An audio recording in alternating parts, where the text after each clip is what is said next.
사람은 관계적인 존재입니다. 하나님께서 사람을 그렇게 만드셨기 때문이죠. 사람은 누구나 다 진정한 관계를 마음속 깊은 곳에서부터 갈망합니다. 나는 혼자가 좋다고 말하는 사람들도 실상은 마찬가지죠. 다른 사람과의 관계가 필요 없다고 말하는 사람들도 내면을 정직하게 돌아보면 똑같이 온전한 관계를 갈망하고 있습니다. 다만 사람들에게 받은 상처가 쓴뿌리로 작용하여 선뜻 누군가와 깊은 관계로 들어가기를 두려워하고 있을 뿐이죠. 무엇이 정말 온전한 관계인가에 대한 정의가 사람마다 다를 수는 있어도 그런 관계를 꿈꾸고 갈망한다는 점에 있어서는 모두가 똑같습니다. 하지만 항상 어려운 부분은 이 부분이죠. 도대체 뭘 어떻게 해야 타인과 진정으로 의미 있고 깊은 관계를 맺을 수 있는가?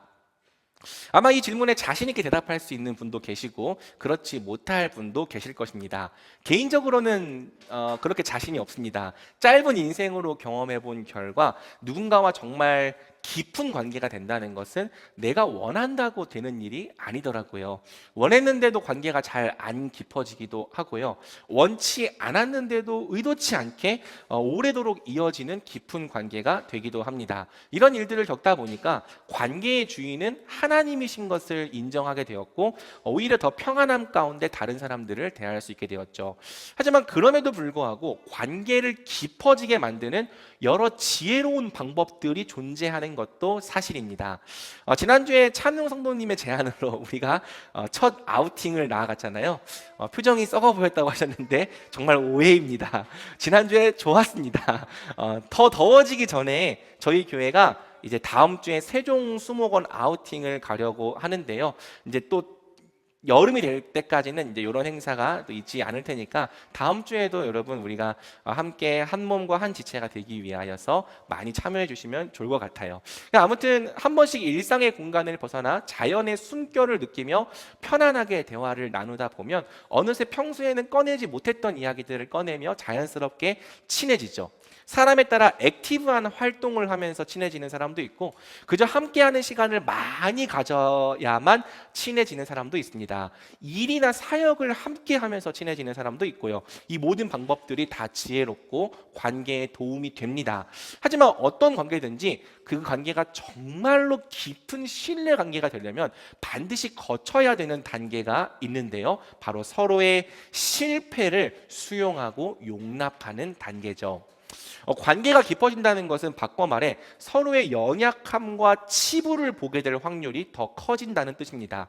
사람은 다 죄인이잖아요. 반드시 문제를 내포하고 있습니다.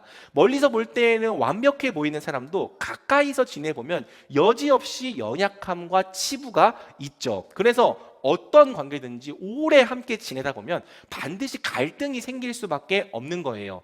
갈등이 생겼을 때 우리는 크게 두 가지 중 한 가지 반응을 하는 것 같습니다. 첫 번째 반응은 그 관계를 정리하는 거죠. 뭐야? 좋은 사람인 줄 알았더니 아니었잖아. 실망이야. 관계를 끊거나 거리를 두는 것입니다. 대부분의 경우에 우리는 이 첫 번째 반응을 선택하죠.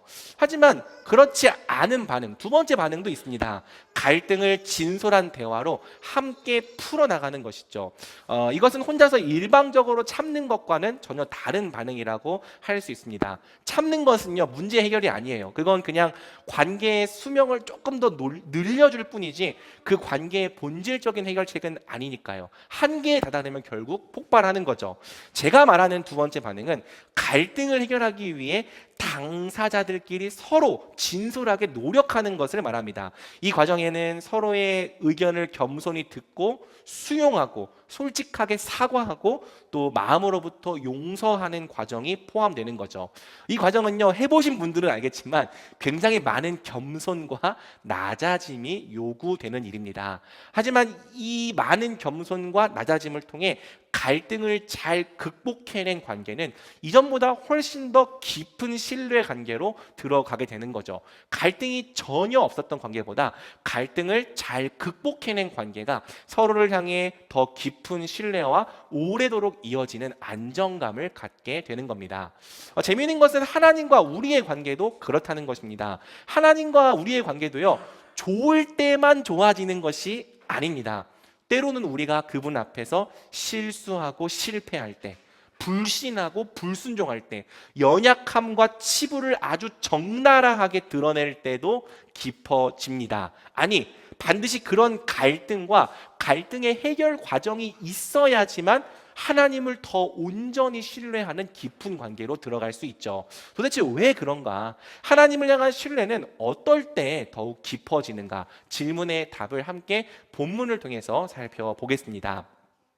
자, 지난 시간에 우리는 아브라함이 믿음과 순종을 통해 가나안 땅에 들어갔다는 부분까지 살펴보았습니다. 가나안 땅에 들어온 아브라함은 이미와 아직 사이의 구원, 즉 장래의 유업을 바라보면서 하나님을 예배하는 나그네의 삶을 시작하게 되었죠. 여기까지는 문제가 없었습니다. 오히려 새로운 여정에 설레이기까지 했죠. 원래 여행을 시작한다는 게 그렇지 않습니까? 하나님이라는 새로운 동반자와 여행을 하면서 그분을 더 알아가는 기쁨이 아브라함에게 있었을 것입니다. 하지만 이 여행은 금세 위기를 맞이하게 됩니다. 여행 중 다음과 같은 문제가 발생했기 때문이죠. 그 땅에 흉년이 들었습니다. 기근이 심했기 때문에 아브라함은 이집트로 내려가서 얼마간 살았습니다. 여러분, 가나안 땅이 어떤 땅입니까? 그 땅은 약속의 땅입니다. 장래에 하나님께서 주시겠다고 언약하신 땅입니다. 아브라함은 그 약속을 믿었습니다. 당장은 주어지지 않을지라도 언젠가는 주어질 것을 믿으며 아무 연고도 없는 그 땅에서 나그네로서의 삶을 살았습니다. 그런데 이게 웬일입니까? 약속의 땅에 기근이 들었습니다. 그냥 기근이 아니에요. 매우 심한 기근이죠. 약속을 믿고 이 땅에 머물려 살려고 했더니 온 가족과 가축들이 다 굶어 죽을 판에 이른 거예요. 솔직히 이 정도면 하나님이 선을 넘으신 거 아닙니까? 이건 계약 위반이잖아요. 믿고 순종해서 이 땅까지 왔는데, 심지어 이미 주인이 있는 땅인 것을 보고도 그래도 하나님을 신뢰하기로 결정했는데 이제 이 땅에 기근마저 찾아온 것입니다. 더 이상 하나님을 믿고 신뢰하기가 어려운 순간이 찾아온 것이죠. 약속이고 뭐고 당장 굶어 죽을 위기가 아브라함에게 도래했다고요. 그래서 아브라함이 어떻게 합니까? 일단은 이 땅을 떠나기로 결정합니다. 하나님이 먼저 선을 넘으셨으니까 나라고 신뢰를 지켜야 할 이유가 없다고 생각을 한 거죠. 아브라함은 하나님을 예배하는 여행을 떠나서 일단은 내가 생각하기에 살 수 있는 길, 내가 생각하기에 살 수 있는 방법을 선택합니다. 바로 당시 가장 풍요롭고 강대한 국가였던 이집트로 피하는 것이었죠. 많은 사람들이 아브라함의 선택을 너무 쉽게 정죄합니다. 믿음이 없는 선택을 했다. 기근이 왔어도 약속의 땅에 그대로 남아 있어야 했다. 물론 이 말 자체가 틀린 것은 아닙니다. 실제로 이삭은 나중에 같은 상황인데도 약속의 땅에 남았거든요. 하지만 만약 내가 아브라함이었다면 다른 선택을 할 수 있었을까? 당장 먹을 양식이 없다니까요. 가축들이 굶어 죽어가고 있다니까요. 심한 기근이었으니 어쩌면 우물마저 말라버렸을지도 모르죠. 이대로면 다 죽어. 정말 말 그대로 다 죽게 될 수도 있는 상황이었습니다. 설상가상으로요, 아브라함은 아직 하나님을 충분히 잘 알지 못합니다. 그분이 어떤 분이신지, 뭘 하실 수 있는 분인지 그분을 아직 경험하여 알지는 못했거든요. 신뢰는 단순히 지식이 있다고 생겨나는 게 아니잖아요. 아직 아브라함에게는 하나님을 충분히 신뢰할 만큼의 시간과 경험이 쌓이지를 못했던 거죠. 오히려 이토록 심한 기근은 하나님을 신뢰하기는커녕 불신하게 만드는 계기로 이어진 거예요. 어떻게 하나님이 나한테 이러실 수가 있는가? 하나님에 대한 신뢰가 충분치 못했던 상황에서 그나마 신뢰할 수 있는 방법이 바로 인간적인 방법이었던 거죠. 적어도 인간적인 방법은 인풋과 아웃풋이 명확하니까요. 내가 이렇게 했을 때 이런 결과가 나올 거라는 것을 예상할 수 있으니까요. 양식이 있는 이집트로 가서 가진 재산으로 양식을 사면 적어도 식솔들이 굶어 죽지는 않는 거죠. 그래서 아브라함은 하나님을 믿고 약속의 땅에 남는다는 불명확한 도박보다 이집트로 간다는 지극히 상식적인 해결 방법을 선택한 것입니다. 사랑하는 말씀이 여러분, 아브라함의 이런 행동 패턴이 과연 낯선 것입니까?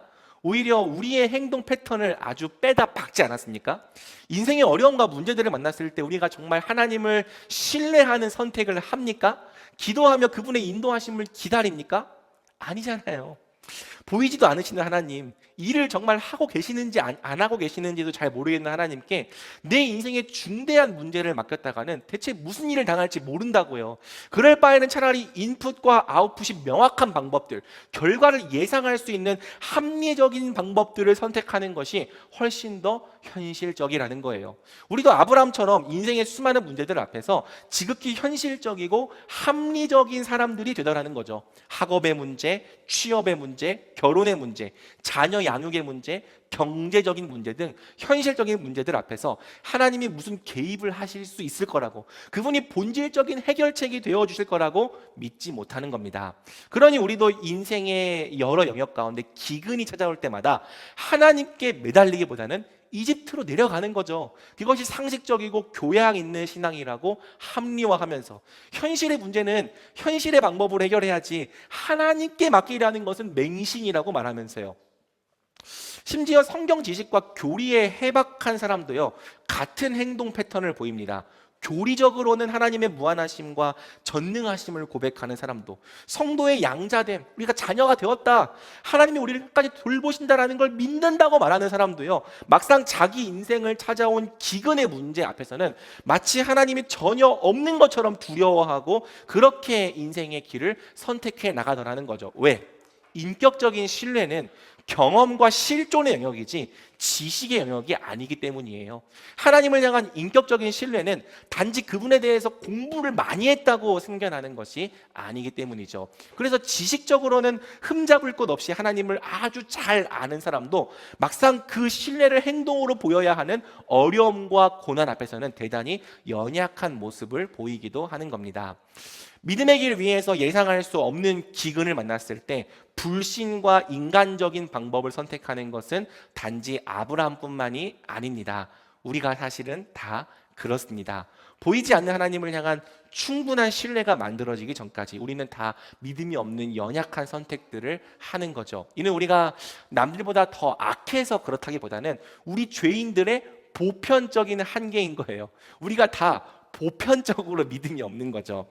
곰곰이 생각해 보면 하나님께서 일부러 우리를 그런 한계 상황으로 내모시는 것이 아닐까 하는 생각이 들기도 합니다. 하나님은 자주 이런 일들을 통해서 우리 믿음의 바닥을 드러내시는 거죠. 평소에는 좋아 보였던 믿음도 막상 실존적인 문제 앞에서는 얼마나 무능하고 무력한지를 폭로하게 하시는 겁니다.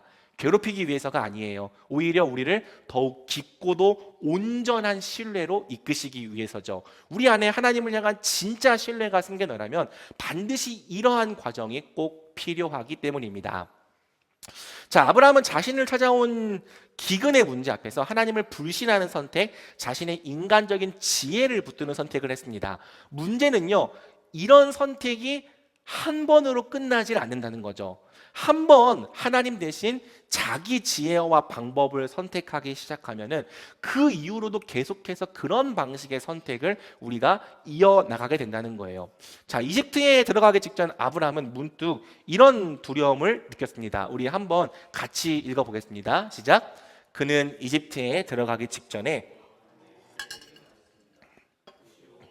용모가 아름다운 여인임을 내가 알고 있어. 자, 이집트 사람들이 당신을 보고 이 여인의 아브라함의 아내구나 하며 나는 죽이고 당신은 살려줄지 모르고. 자, 무슨 문제가 또 생겼습니까? 아브라함이 생각하기에 자기 아내가 예뻐도 너무 예뻤습니다. 야, 아내가 예쁜 게 문제예요. 팔불출이라고 생각할 수도 있겠지만 나중에 벌어지는 일들을 보면 사례가 진짜 객관적으로도 예뻤던 것 같습니다. 도대체 얼마나 예뻤길래 이런 걱정까지 해야 했던 아브라함이 좀 부럽기도 합니다. 물론 제 아내는 사례보다 더 예쁘지만요. 이런 감정을 좀 제 딸 휴리를 보면서 요즘에는 많이 느끼는 것 같아요. 우리 휴리가 클수록 점점 예뻐지는데 남자들은 아빠 말고 다 늑대인데 어디서 굴러먹다 온 말뼈다귀가 아버님 제 딸을 제게 주십시오 이렇게 말한다면은 이 아버님은 누가 아버님이라고 말하면서 한 대 때리고 싶은 그런 마음이 들 것 같아요. 모든 남자가 다 적으로 보이는 거죠. 하지만 이건 순전히 농담이고 아브라함은 자기 아내의 미모 때문에 진짜로 신변의 위협을 느꼈던 것 같습니다. 오늘날보다 법적인 질서가 약했던 고대 시대에 외지인 신분으로 초절정 미녀를 데리고 나타난다면 아내를 노리는 사람들에 의하여 쥐도 새도 모르게 죽을지도 모른다는 그런 찐 공포를 아브라함은 느낀 거죠. 그래서 아브라함이 짜낸 인간적인 지혜가 무엇입니까? 부탁이요, 당신이 내 여동생이라고 해주시오. 그러면 당신으로 인해 그들이 나를 잘 대접할 것이고 당신 덕에 내가 살게 될 것이요. 바로 사례더러 자신을 내 여동생이라고 소개해달라고 부탁한 것이죠. 그러면 당신으로 인해 그들이 나를 잘 대접해 줄 것이고 내가 당신으로 인해 목숨을 건지게 될 거라는 것입니다. 자, 여기서 당신으로 인해 그들이 나를 잘 대접할 것이다 라고 말한 부분을 주목해 보십시오. 기억하시는 분들이 계실지 모르겠지만 개역개정에서는 이 부분이 내가 그대로 말미암아 안전할 것이다 라고 번역이 되어 있었습니다. 근데 개역개정보다는 우리말 성경이 원문에 조금 더 가깝습니다. 이 원문의 야타브라고 하는 단어는 잘되다, 형통하다라는 뜻이거든요. 직역하면 아브라함은 이렇게 말한 거예요. 당신으로 말미암아 모든 일이 잘 될 것이다, 형통할 것이다. 아브라함이 생각하기에 이 방법은 괜찮은 방법이었습니다. 이대로 잘 풀리기만 한다면 모든 것이 만사 오케이, 아무 문제 없이 잘 되고 형통할 방법이었죠. 이처럼 한번 자기 지혜대로 선택하기 시작한 아브라함은요, 문제가 생길 때마다 계속해서 자기 지혜로 그 문제를 해결하려고 한 거예요. 이거 참 괜찮은 방법이네, 이대로만 된다면 아무 문제 없이 모든 일이 잘 풀리겠네라는 자기의 확신과 함께요. 실제로 이집트에 이르렀을 때 아브라함의 예상이 적중했습니다. 아브라함이 이집트에 들어갔을 때 이집트 사람들이 사례를 보았는데 그녀는 매우 아름다웠습니다. 예상대로 이집트 사람들이 사례의 미모에 홀렸어요. 이 아름다운 여인은 대체 누군가? 그리고 미리 입을 맞춘 대로 아브라함은 사례를 자신의 여동생으로 소개했죠. 사례 스스로도요, 저는 이분의 여동생이에요, 이렇게 자기를 소개하고 다녔습니다. 이 말이 완전 거짓말은 아닌 게 사례가 실제로 아브라함의 이복 여동생입니다. 그래서 엄밀히 말하자면 아예 거짓말을 한 것은 아닌 거죠.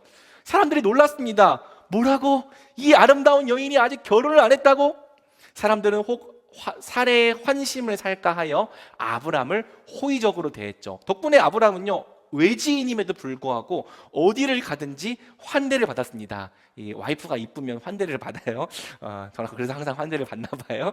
자, 문제는 사례가 예뻐도 정말 너무 예뻤다는 사실이죠. 사례의 소문이 파라오의 귀에까지 들림으로 이제 사건이 종잡을 수 없을 만큼 커지게 되는 거예요. 15절입니다. 바로의 신하들도 그녀를 보고 바로 앞에 가서 칭찬을 했습니다. 그래서 사례는 바로의 왕실로 불려 들어갔습니다. 여러분, 사례로 말미암아 모든 게 다 잘 풀리고 형통하는 것처럼 보였습니다. 자기 자신의 지혜가 빛을 발한다고 생각했죠. 설마 아무리 그래도 이집트의 1인자가 자기 아내를 데려가려 할까? 그런 걸 누가 상상을 하겠습니까? 그런데 그 상상이 상상할 수도 없었던 그 일들이 현실이 되고 말았습니다. 왜? 사례의 미모는 일반인의 수준을 넘는 월클 또는 왕클이었거든요. 왕이 눈독을 들일 만한 클래스. 신하들이 하도 사례의 미모를 칭찬하는 터라 파라오는 결국 사례를 자신의 첩으로 불러들인 거죠. 여러분, 이렇게 해서 아브라함이 자기 꾀에 빠지게 됩니다. 사람들에게 이미 아내를 여동생으로 소개를 했잖아요. 이제 와서 사실 여동생이 아니라 제 아내였습니다 라고 말을 바꿀 수가 없는 거죠. 오히려 지금 말을 바꿨다가는 100% 사형 확정입니다. 감히 외지인 따위가 한 나라의 왕을 기만했으니까요. 결국 아브라함은 자기 꾀와 자기 거짓말 때문에 눈앞에서 아내를 빼앗기죠. 아내를 빼앗길 때 자기가 했던 거짓말 때문에 한마디 항의조차 하지 못합니다. 자, 이 상황에서 성경은 매우 아이러니한 말을 하는 건데요. 그게 16절입니다. 한번 같이 읽어보겠습니다. 바로는 사례 때문에 양소, 성경은 파라오가 사례 때문에 아브람을 잘 대접해 주었다고 말하는데요. 여기서 잘 대접해 주다가 아까 13절에서 보았던 야타브라는 단어입니다. 이게 원문으로 보면은 대조가 명확하게 보이거든요. 아브라함이 뭐라고 말했습니까? 사례에게 내가 당신 때문에 당신으로 말미암아 잘 되고 형통할 것이다 라고 말했잖아요. 그래서 성경은 말하는 거죠. 아브라함이 진짜 사례 때문에 사례로 말미암아 잘 되고 형통하게 되었다. 왜? 파라오가 사례를 첩으로 삼는 대가로 양도 주고 소도 주고 암소 나귀도 주고 남녀 하인들도 주고 낙타도 주었으니까 오늘날로 따지자면 집도 주고 재산도 주고 거기에 낙타 최고급 외제차 한 몇 대 정도를 준 겁니다. 아브라함은 삽시간에 부자가 되었죠. 그런데 여러분, 이게 정말 잘된 일이냐고요. 아내를 팔아 부자가 된 것을 잘되고 형통하게 되었다, 그렇게 말할 수 있냐는 것입니다. 어떤 면에서 보면 아브라함은 소기의 목적을 달성했죠. 소기의 목적이 뭐였습니까? 기근을 피하는 거였잖아요. 기근을 피해서 내려왔는데 기근을 피했으니까, 피한 정도가 아니라 아예 부자가 됐으니까. 하지만 아브라함은 자기가 원했던 것을 얻은 대신 정말 소중한 것, 절대 잃어버리지 말아야 할 것을 잃어버리고 말았습니다. 사랑하는 자기 아내요. 그래서 성경은요, 비꼬아 말하는 거예요. 아브라함이 자기가 말한 것처럼 진짜 사례 때문에 형통하게 되었다, 잘 됐다, 정말 잘 됐다, 잘 됐어, 이렇게 말하는 게 진짜 잘 됐다는 뜻이 아니잖아요. 그렇게 말하는 겁니다. 성경은 이것이 아브라함이 자기 지혜를 믿고 자신의 인간적인 방법대로 선택해 나간 것의 결말이었다라고 말을 하는 거죠.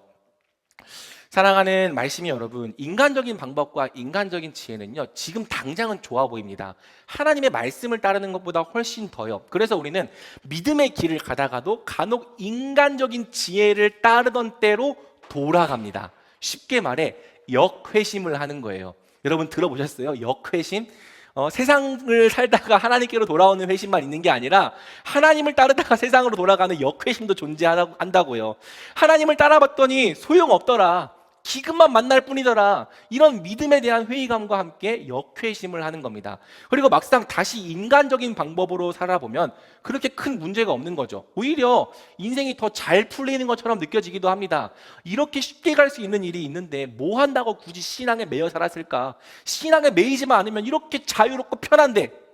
여러분, 만약 우리가 이런 단계에 이르게 되잖아요, 우리의 영적 방황이 생각보다 길어집니다. 아브라함이 그랬듯이 한번 자기 방법대로 인생의 길을 선택해 나가기 시작하면 계속해서 그런 방식으로만 선택을 하게 되기 때문이죠. 근데 문제는요, 인간적인 방법과 지혜가 말 그대로 그때 그 당시에만 좋다는 것입니다. 그러한 선택을 계속 이어나가다 보면 오늘 본문의 아브라함처럼 정작 정말 중요한 것들을 잃어버리는 때가 우리 인생에 찾아오더라는 거예요. 제 은사이신 조영민 목사님의 책 헤리티지에 수록된 예화입니다. 목사님이 한 부모님의 요청으로 교회에 나오지 않는 청년을 신방하게 되었다고 합니다. 그 청년은 원래 고등학생 때까지만 해도 교회를 다녔는데 대학에 간 뒤로는 교회에 나오지 않게 된 케이스죠. 뭐 이런 청년들이 사실 엄청 많지만 목사님은 그때 그 청년이 했던 이 말을 지금도 잊으실 수가 없답니다. 너무 큰 충격을 받았대요. 뭐라고 했는지 한번 들어보시기 바랍니다. 저는 제 부모님의 신앙이 좋은 줄 알았습니다. 그런데 제가 고3이 되었을 때 부모님은 저에게 교회에 출석하지 말고 학원에 가라고 했습니다. 지금은 교회에 가서 예배를 드릴 때가 아니라고 하셨습니다. 그리고 저는 제 인생에서 가장 힘들었던 그 시간, 하나님이 없어도 아무 문제가 없다는 것을 경험했습니다. 그래서 저는 지금 굳이 교회에 가야 할 이유를 모르겠습니다. 그 부모님은요, 자기 자녀의 인생을 잘되게 해주고 싶었습니다. 잘되게 해주기 위한 인간적인 방법과 지혜를 사용한 거라고요. 어차피 신앙생활은 평생 해야 하는 거고 대학 입시는 딱 고3 때만 할 수 있는 건데, 그렇다면 고3 때는 잠깐 교회를 쉬고 입시에만 집중하는 것이 아이의 인생을 더 잘되고 형통하게 해줄 거라고 생각을 한 거죠. 일단 명문대에 들어간 다음에 다시 신앙생활 열심히 하면 학벌과 신앙 두 마리 토끼를 다 잡을 수 있으니까요. 인간적인 방법, 인간적인 지혜, 인간적인 꾀였죠. 하지만 그 부모님은 그 자신의 인간적인 꾀로 말미암아 정작 중요한 것, 자녀의 신앙을 잃어버렸습니다. 놀랍게도 그 자녀가 인생에서 가장 힘들었던 시간, 하나님이 없어도 아무 문제가 없네 라는 결론을 내려버렸기 때문이죠. 이제 아무리 애원하고 신앙이 중요하다고 강조해도 이 청년은 웬만해서는 하나님께 돌아오지 않을 것입니다. 도대체 얼마나 많이 울고 얼마나 기도해야 돌아올지, 정작 중요한 것을 잃어버린 뒤에는 후회해도 늦는 거죠. 여러분, 의외로 이런 일들이 우리 인생 가운데 많이 벌어집니다. 인간적인 지혜와 방법을 따르다가 정작 중요한 것들을 잃어버리는 일들이죠. 일단 성공부터 하는 것이 중요하다고 믿었습니다. 다른 것들은 그 후에 돌아봐도 된다고. 일단 성공부터 하고 나면 모든 것이 다 따라올 거라고 생각했습니다. 하지만 그렇게 오직 성공만을 향해 달려가는 동안 사랑하는 사람들을 잃어버렸습니다. 배우자와 멀어졌고 자녀들과 소원해졌습니다. 신앙도 잃어버리고 건강마저 망쳤습니다. 인생에서 가장 소중한 것들을 다 잃어버렸다면 그렇게 해서 얻은 성공이 정말 잘된 일일까? 편법을 발견했습니다. 알아보니까 남들도 다 암암리에 사용하는 편법입니다. 이 편법만 쓰면 귀찮은 절차를 다 피할 수 있고요. 이윤도 더 많이 챙길 수 있습니다. 남들보다 쉽고 빠르게 갈 수 있습니다. 이렇게 지혜롭고 효율적인 방법이 어디 있겠습니까? 그래서 사용했습니다. 사용했더니 정말 남들보다 더 빠르고 쉽게 갔습니다. 우위를 점했습니다. 이윤을 더 많이 남겼죠. 그런데 그렇게 사용했던 편법이 시간이 흘러서 어느 순간 우리 인생의 발목을 잡는 순간이 찾아옵니다. 우리 하나님은 공의의 하나님이신지라 숨겨진 불법이 반드시 드러나게 하시는 분이거든요. 뉴스에서 우리가 보지 않습니까? 지난번에도 언급했지만 LH 투기 사건, 다 그 당시에는 지혜로운 방법이었다고요. 순살 아파트, 야, 아파트에 철근을 심지 않고 너 이윤을 이렇게나 많이 남겨놓을 수 있네. 인간적인 방법이었습니다. 대학 입시 비리, 이 모든 일들이 다 그때에는요 아무 문제가 없을 것 같은 인간적으로 지혜로운 일들이었습니다. 하지만 하나님이 그 불의를 드러내시면 그 순간 가장 어리석은 일들이 됩니다. 명예를 다 잃어버립니다. 신뢰가 짓밟힙니다. 심지어 그렇게 얻은 이익보다 몇 배는 더, 때로는 몇십 배는 더 되는 불이익을 감당해야 합니다. 빨리 가는 줄 알았고 쉽게 가는 줄 알았던 인간적인 지혜의 길이 무척이나 멀리 돌아가게 만드는 가장 어리석은 길이 되더라는 거죠. 사랑하는 여러분, 우리 인간의 지혜와 인간의 방법이 궁극적으로 우리 인생을 잘되게 하지 못합니다. 복되게 하지 못해요. 도리어 잘못된 방법으로 잘못된 가치를 쫓을 때 우리는 아브람처럼 자가당착에 빠지게 되는 거죠. 절대 잃지 말아야 될 훨씬 중요한 것들을 잃어버리게 되더라는 거예요. 그때 가서는 후회도 늦습니다. 한번 잃어버린 것들을 되찾기 위해서 얼마나 많은 세월을 허비해야 할지 모르겠습니다. 어쩌면 어떤 것들은 영영 되찾지 못하는 것들도 있을 것입니다. 하나님의 말씀대로 가는 길은 비록 좀 더디고 느린 것처럼 보일지라도 사실은 가장 빠르고 안전하게 가는 길이거든요. 그분은 우리 인생에서 절대 잃어버리지 말아야 할 가장 소중한 것, 진짜 본질이 무엇인지를 가장 잘 아시는 분이기 때문입니다. 지금 여러분은 무엇을 따라 여러분의 길을 선택해 나가고 있습니까? 만약 그것이 하나님의 말씀이 아닌 여러분의 인간적인 지혜였다면 지금이라도 그 길에서 돌이키지 않겠습니까? 불행하게도 아브라함은 이 길을 끝까지 갔어요. 그리고 대차게 실패했죠. 하나님을 불신하고 계속해서 자기 지혜를 따라간 결과 그는 아내를 잃어버렸습니다. 하나님을 믿는 신앙도 잃어버렸습니다. 이제 와서 무슨 염치로 하나님께 도와달라고 그럴 거예요. 기근도 피하고 재물도 얻었지만 가장 소중한 것들을 다 잃어버린 채 머나먼 이국 땅에 남겨졌습니다. 이제 아브라함의 인생은 어떻게 되는 걸까요? 지난주에 본 것처럼 만약 아브라함과 하나님의 관계가 행위 언약이었다면, 즉 아브라함의 행위에 따라서 파기될 수도 있는 언약이었다면 사실상 하나님과 아브라함의 계약 관계는 종료입니다. 아브라함이 먼저 계약을 어겼어요. 하나님은 먼저 그분을 불신하고 떠나간 아브라함에게 은혜를 베푸실 의무가 없다고요. 차라리 아브라함은 괘씸죄로 버리고 다른 사람을 찾아 그 사람과 함께 새로 시작하는 것이 더 나을 것입니다. 하지만 하나님과 아브라함의 관계는요, 은혜 언약이었습니다. 아브라함의 실패에도 불구하고 하나님은 여전히 그 언약을 신실하게 이행하시는 언약이었습니다. 왜 이 언약이 은혜 언약인지는 나중에 15장을 강해할 때 더 자세히 볼 거예요. 아브라함의 실패에도 불구하고 하나님의 언약은 지켜져야 했습니다. 아브라함을 통해 큰 민족을 이루시겠다는 언약이, 아브라함을 복으로 삼아 천하 만민이 복을 받게 하시겠다는 언약이 성취되어야 했습니다. 그래서 하나님은 아브라함이 돌이킬 수 없는 절망적인 실패를 저질렀을 때에도 그를 내버려 두지 않으십니다. 도리어 구원하시기 위하여 친히 나타나시고 역사하시는 거죠. 어떤 일이 벌어졌는가? 파라오가 사례를 첩으로 들인 날 왕궁이 발칵 확 뒤집히는 사건이 벌어집니다. 그러나 여호와께서는 아브라함의 아내 사레의 일로 인해 바로와 그의 집안에 큰 재앙을 내리셨습니다. 하나님께서 아브라함의 아내 사레의 일로 바로의 집안에 큰 재앙을 내리신 거죠. 무슨 재앙을 내리셨는가? 재앙으로 번역된 이 네가라는 단어는 전염병으로도 번역될 수 있는 단어입니다. 네가는 전염병 중에서도 주로 피부병을 가리키는 단어죠. 그래서 레위기 같은 곳에서 보면은 이 네가라는 단어가 다 나병으로 번역이 됩니다. 그러니까 정황상 파라오의 집안 전체에 전염성 피부 질환이 갑자기 도진 거예요. 아마 하나님은 왜 이런 재앙이 발생했는지 그 이유를 파라오에게 가르쳐 주셨던 것 같습니다. 창세기 20장을 보면은 같은 상황에서 하나님이 아비멜렉에게 현몽하셔서 그 이유를 가르쳐 주시거든요. 그는 남편이 있는 여자임이라. 이유를 알게 된 파라오는 분노에 차서 당장 아브람을 궁으로 불러들입니다. 그리고 아브람을 이렇게 책망을 하죠. 그러자 바로가 아브라함을 불러 말했습니다. 네가 어떻게 내게 이럴 수 있느냐? 그녀가 네 아내라고 왜 말하지 않았느냐? 왜 너는 그녀가 네 여동생이라고 말해서 내가 그녀를 아내로 얻게 했느냐? 자, 보세요. 파라오는 3번에 걸쳐서 무섭게 아브라함을 책망합니다. 네가 어떻게 나한테 이럴 수 있냐? 그녀가 네 아내라고 왜 말하지 않았냐? 왜 너는 그녀가 네 여동생이라고 거짓말을 해서 내가 그녀를 아내로 얻게 했느냐? 여러분, 파라오의 책망은 정당하죠. 누가 봐도 명백하게 아브라함이 잘못한 상황입니다.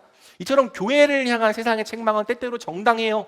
하나님의 백성이라 할지라도 잘못을 저질렀다면 마땅히 세상에게서 비판과 책망을 받아야 하는 거죠. 하지만 놀라운 것은요, 그 다음에 이어지는 구절입니다. 자, 네 아내가 여기 있다. 어서 데리고 가거라. 그리고 바로는 자기 신하들에게 명령해 아브라함이 그의 아내와 그의 모든 소유물을 갖고 떠나게 했습니다. 파라오가요, 아브라함에게 사례를 다시 돌려줍니다. 사례만 돌려주는 것이 아니라 본래 아브라함에게 주었던 혼수를 그대로 다 갖고 떠나게 합니다. 여러분, 잘 생각해 보면 이상한 일이에요.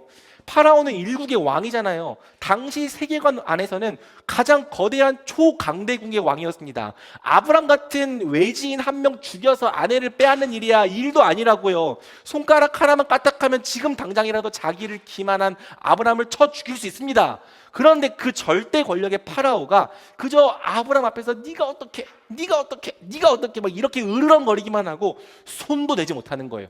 오히려 새파랗게 얼굴이 질려서 빨리 사례를 데리고 썩 꺼져라 라는 태도만 취할 뿐이죠. 심지어 그 많은 혼수를 돌려달라는 요구도 못한 채요. 왜 그랬겠어요, 여러분? 아브람이 무서워서 그랬겠습니까? 아니죠. 파라오는 아브람 뒤에 계신 하나님이 무서웠던 거예요. 아브람이야 파리 목숨 따위도 안 되지만 파라오의 집안을 단 하루 만에 초토화시켰던 하나님의 권능을 경험하고 공포에 질린 겁니다. 그래서 파라오는 그저 너 왜 그랬어 책망만 할 뿐 손가락 하나도 되지 못하고 아브람과 사례를 얼른 돌려보내는 거죠. 덕분에 아브람은 타개가 절대로 불가능할 것 같았던 절체절명의 위기에서 구원을 받고 아내를 되찾게 되는 것입니다. 사랑하는 말씀 여러분, 이 말씀이 여러분에게는 어떻게 읽힙니까? 아브라함의 입장에서는 당연히 은혜로운 이야기죠. 와, 정말 하나님은 신실하셔. 그런데 솔직히 파라오의 입장에서 이 이야기는요, 진짜 억울한 이야기예요. 파라오가 대체 무슨 잘못을 했습니까? 억지로 빼앗은 거 아니잖아요. 그저 여동생이라고 했길래 데려왔을 뿐입니다. 그것도 공짜로 강탈해 온 게 아니라 엄청난 재물들을 혼수로 주면서 데려왔습니다. 파라오는 모든 면에서 정당했습니다.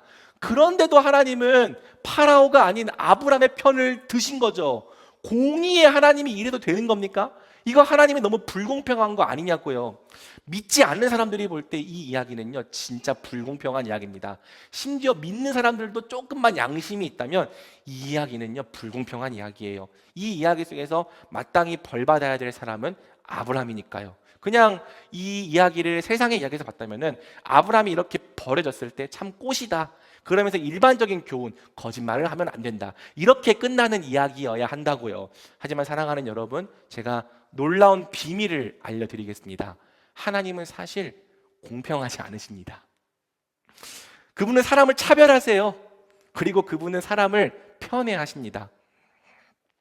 예수 그리스도 안에서 그분과 은혜 언약을 맺은 사람에게 하나님은 무한히 불공평하시고 무한히 차별하시고 무한히 편애를 행하십니다. 그 무한한 불공평과 차별과 편애가 예수 그리스도 안에 있는 사람들에게는 무한한 사랑, 무한한 용서, 무한한 은혜로 경험이 되는 거죠. 여러분 잘 생각해 보면 하나님이 우리 같은 자들을 무한히 사랑하시고 용서하신다는 것 자체가 애초부터 공평하지 않은 이야기입니다. 왜 우리만 그런 특별 취급을 당해야 합니까? 도대체 우리에게 무한히 사랑받고 용서받을 자격이 어디 있습니까? 똑같이 잘하면 상 받고 못하면 벌 받아야 하는 거 아닙니까? 실제로 은혜 언약 밖에 있는 사람들에게 하나님은요 신상필벌의 원칙을 적용하십니다. 의를 행한 자에게 상을 주세요. 악을 행한 자에게는 벌을 내리시죠. 다만 이제 의를 행해서 상 받을 사람이 없기 때문에 다 벌 받을 뿐인 거죠. 기본적으로 하나님은 각 사람의 행위대로 갚으시는 공의의 하나님이십니다. 그런데도 하나님은 은혜 언약 안에 있는 우리에게만큼은 그렇게 행하시지 않는다는 말이죠. 우리가 의를 행한 적이 없는데도 상을 주세요. 의인이라 불러주세요. 자녀로 삼아주시고 영원한 생명과 천국을 주십니다. 심지어 명백하게 잘못을 저질러서 벌받아 마땅한 때에도 우리를 저버리지 않으세요. 완전히 심판하지 않으십니다. 오히려 끝까지 우리 편에 서서 우리를 그럼에도 불구하고 구원해 내시죠.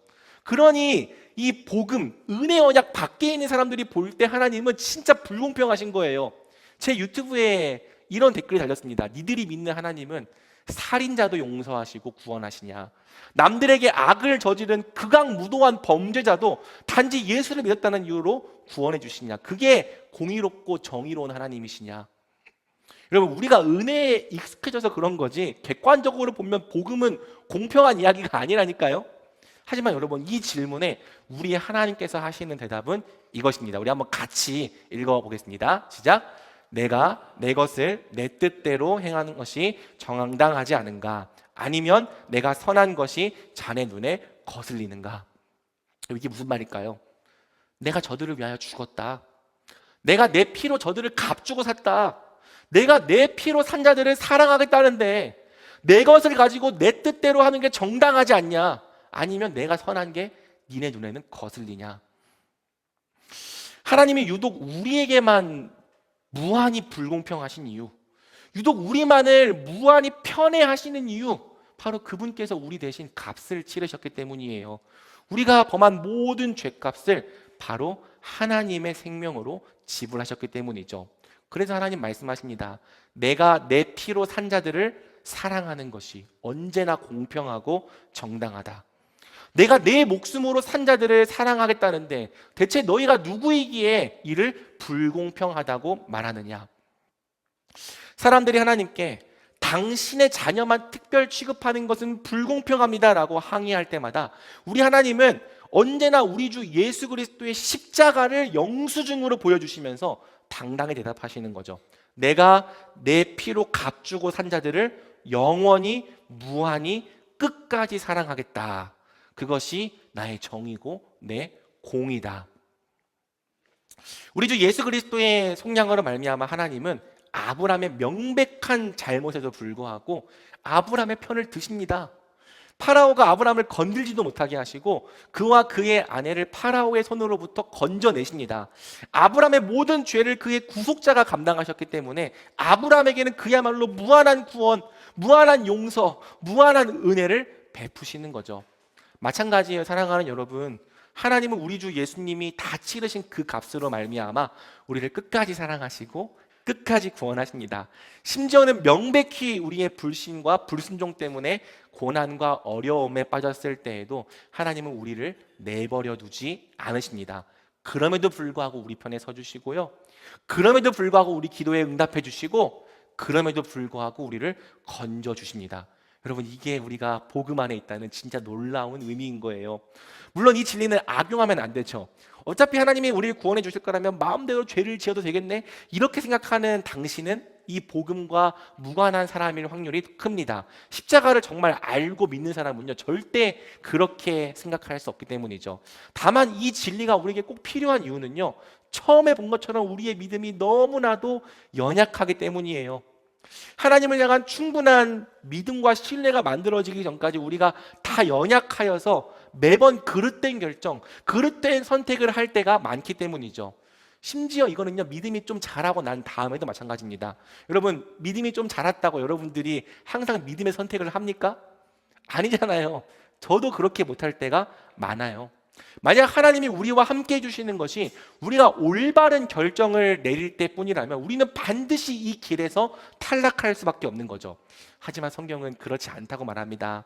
하나님은 그분과 우리가 맺은 은혜 언약으로 말미암아 그럼에도 불구하고 우리를 사랑하신다고 말합니다. 그럼에도 불구하고 구원하신다. 그럼에도 불구하고 책임지신다. 절대 버리지 않으시고 떠나지 않으신다. 마침내 그리스도의 날까지 완성되게 하신다. 그래서 은혜 언약, 그리스도의 사랑 안에 있는 너는 안전하다고 성경은 말하는 거죠. 우리 졸음도 좀 깰 겸 한번 같이 읽어볼까요? 시작. 나는 확신합니다. 죽음이나 생명도, 천사들이나 악마들도, 현재일이나 장래일이나 어떤 능력도, 높음이나 기쁨이나 다른 어떤 피조물도 그리스도 예수 우리 주 안에 있는 하나님의 사랑에서 우리를 끊을 수 없습니다. 이게 복음 안에 있다는 의미예요. 우리의 실수, 우리의 실패, 우리의 연약함, 우리의 명백한 잘못, 그 어떤 것도 우리를 향한 하나님의 계획을 실패하게 만들 수 없습니다. 그 어떤 것도 그리스도 예수 안에 있는 우리를 향한 하나님의 사랑을 끊을 수 없습니다. 우리가 언제나 사랑받을 근거, 언제나 용서받을 근거, 언제나 은혜 받고 구원을 받을 근거가 우리 주 예수 그리스도의 속량 안에 있습니다. 그래서 우리는 최악의 실수를 저질렀을 때에도, 또 최악의 실패와 최악의 상황에 빠졌을 때에도 언제나 주님께 구원받을 수 있습니다. 우리 주 예수 그리스도를 말미암아 어느 때라도 용서받고 어느 때라도 은혜와 도움을 입을 자격이 우리에게는 있는 거죠. 자, 마지막입니다. 놀라운 것은 이 값없는 은혜와 용서, 구원이 결국에는 우리를 변화시키고 회복시킨다는 사실입니다. 자, 이제 이 구원을 경험한 아브라함이 어떻게 하는지를 보시기 바랍니다. 13장 1절은 아브라함이 자기 아내와 모든 소유물을 갖고 다시 약속의 땅으로 올라갔다고 말합니다. 그러면서 2절은 이렇게 말합니다. 아브라함에게는 가축과 은과 금이 아주 많았습니다. 이 가축과 은금은 아까 파라오에게서 혼수로 받은 것들이었죠. 자, 제가 오늘 본문을 12장 10절부터 13장 4절까지로 잡았는데 이유가 있습니다. 본문의 내러티브는 12장 20절로 끝나는 게 아니라 13장 4절로 끝나기 때문이죠. 그리고 특별히 12장 10절과 13장 2절은 이렇게 수미상관을 이룹니다. 우리말 성경으로는 확인하기가 어려운데요, 원문에는 명확한 대조가 있습니다. 바로 카베드, 무겁다라는 단어의 대조인 거죠. 이 무겁다라는 단어가 10절에서는 심하다라고 번역된 거고, 그리고 13장 2절에서는 가축과 은과 금이 많았다라고 번역이 된 거예요. 그러니까 이 단어를 우리말로는 하나의 뜻으로 번역을 할 수가 없는 거죠. 이게 왜 중요한가? 아브라함은 처음에 기근의 카베드, 그러니까 기근이 너무 심하고 무거워서 약속의 땅을 떠났잖아요. 그런데 하나님은 이제 가축과 은금의 카베드, 재물과 소유의 풍부함으로 약속의 땅으로 돌아오게 하신 겁니다. 하나님은 아브라함이 신뢰하지 못했던 부분, 즉 기근의 문제도 넘치도록 해결하실 수 있는 전능의 하나님이심을 이 사건을 통해 가르치신 거예요. 그러니 여러분, 이 여행은요, 아브라함에게 진짜 얻은 것이 많은 여행입니다. 처음에는 기근의 카베드, 현실의 문제에 대한 불신 때문에 여행을 시작했습니다. 그리고 자기 꾀대로 선택해 나가다가 돌이킬 수 없는 자가당착에 빠진 여행이기도 하죠. 하지만 그럼에도 불구하고 하나님은 나를 구원하신다는 이 그분의 신실하심을 배우게 된 여행이었습니다. 그리고 궁극적으로는 하나님은 기근의 문제도 해결하실 수 있다. 그분은 우리 인생의 현실의 문제도 능히 해결하실 수 있는 전능의 주, 기근의 카베드를 재물과 소유의 카베드로 바꾸시는 분이심을 아브라함은 배우게 되었습니다. 거듭된 불신과 실수, 실패의 연속 속에서 아브라함은 하나님이 정말 신실하시고 전능하신 분임을 직접 경험하여 알게 된 거예요. 그래서 아브라함이 무엇을 하는가? 오늘 본문의 결론이 바로 이 3절과 4절인데요. 오늘 3절과 4절을 같이 함께 한 목소리로 읽어보겠습니다. 시작. 그는 네게부를 떠나서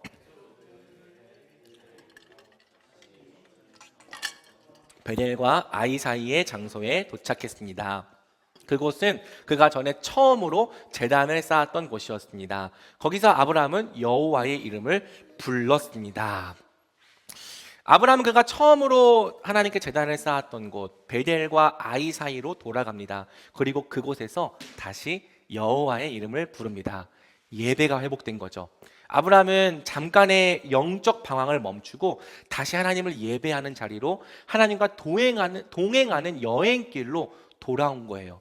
비록 아브라함은 하나님을 불신했을지라도 하나님은 이 모든 실수와 실패, 구원의 과정을 통해 아브라함의 불신을 참된 신뢰로 바꾸셨습니다. 신뢰를 회복한 아브라함은 다시 하나님을 예배하며 그분과 동행하는 나그네, 순례자의 삶을 살아가게 되는 거죠. 그리고 이제부터는 그 여행 가운데 하나님을 향한 신뢰가 빛을 발하기 시작하는 거예요.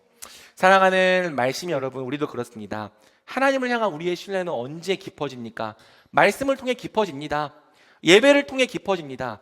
기도를 통해서도 깊어지고 수련회 같은 특별한 계기를 통해서도 깊어집니다. 아까 나눈 것처럼 그 사랑을 전할 때도 깊어집니다. 그런데 우리의 신뢰가 진짜 의미 있게 깊어지는 때가 있는데 놀랍게도 우리가 실패를 경험하고 난 뒤라는 거죠. 불신과 방황의 시간을 마치고 난 뒤에 하나님을 향한 신뢰가 정말 의미 있게 깊어지는 겁니다. 우리는 불신했지만 하나님은 신실하셨음을 알 때, 우리는 불순종했지만 하나님은 여전히 사랑하셨음을 경험할 때, 그분의 사랑과 신실하심은 내 어떠함 때문에 바뀌는 것이 아님을, 항상 동일한 것임을 바로 그 실패의 자리에서 맛보게 될 때 하나님을 향한 우리의 신뢰는요 깊어집니다. 단순히 지식으로 아는 것을 넘어 하나님을 정말 인격적으로 알고 믿으며 따르게 되는 거죠. 바로 이러한 신뢰가 생겨난 사람만이 다음 주부터 우리가 보게 될 바 비로소 하나님과 믿음으로 동행하는 삶을 진정으로 시작하게 되는 거예요. 원래 여행은 동반자를 믿고 신뢰하며 그분에게 마음을 연 순간부터 재밌어지는 법이거든요. 말씀 맺겠습니다. 오늘 본문의 아브람처럼 영적인 방황을 겪고 계신 분이 계십니까? 현실의 문제들 앞에서 하나님을 신뢰할 수 없어서 계속해서 내 방법과 내 지혜대로 나아가고 있는 분, 신앙의 갈등과 침체를 겪고 계신 분이 있으십니까? 하나님은 당신을 사랑하십니다. 당신의 어떠함과 관계없이 당신의 실패에도 불구하고 당신을 향하여 항상 신실하십니다. 바라기는 그 영적인 방황이 하나님을 향한 더욱 깊은 신뢰로 이어지게 되기를 주님의 이름으로 축복합니다.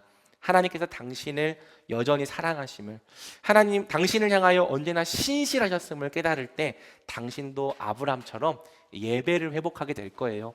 영적인 방황을 멈추고 다시 믿음의 길로 돌아와 하나님의 이름을 부르며 그분과 함께 동행하게 될 것입니다.